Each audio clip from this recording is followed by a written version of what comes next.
Hi friends, for this activity you are going to be writing down facts about the moon.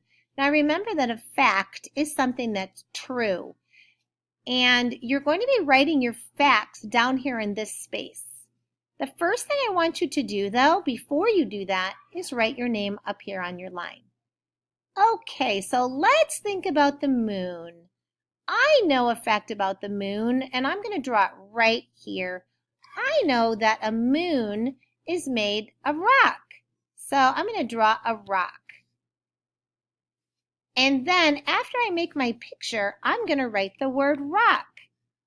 I put a number 1 there, boys and girls, because I like to be really organized.